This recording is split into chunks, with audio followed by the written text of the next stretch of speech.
what is the single most important step an ordinary person can make towards spiritual growth?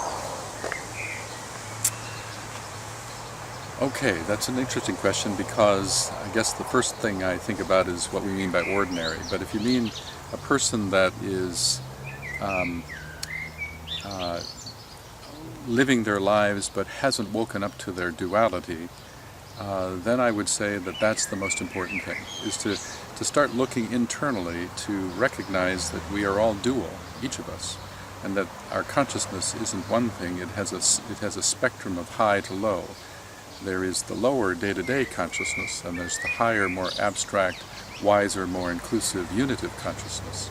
And so the first step in living a more spiritual life is to recognize one's own duality, and then begin the gradual process of trying to commit yourself to live from that higher place, and watch how life begins to change from that higher place within.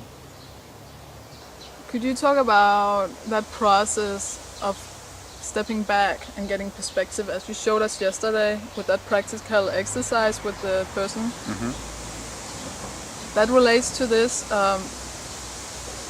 this step of stepping back and discovering the higher polarity of one's potential. Yes, and to discover that there is both the part of us that is engaged in life, and a part of us that can actually be observing that engagement in life. And so it's about making clear the distinction between the initiator and the observer.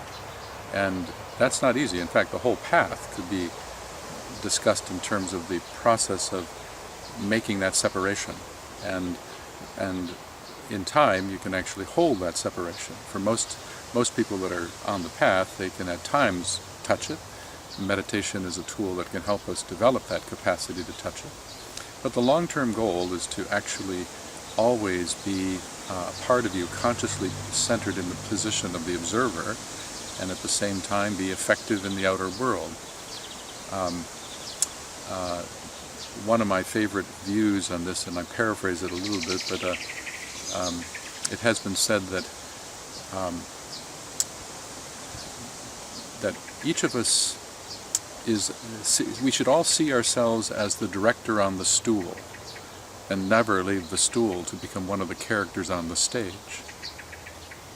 You are the perceiver, the director, but every action that you take is one of the characters on the stage. You are directing the characters, but you shouldn't leave the stool to become one of the characters. And that's kind of the goal. And when we can do that all the time, under any conditions, that's one way of understanding what enlightenment is.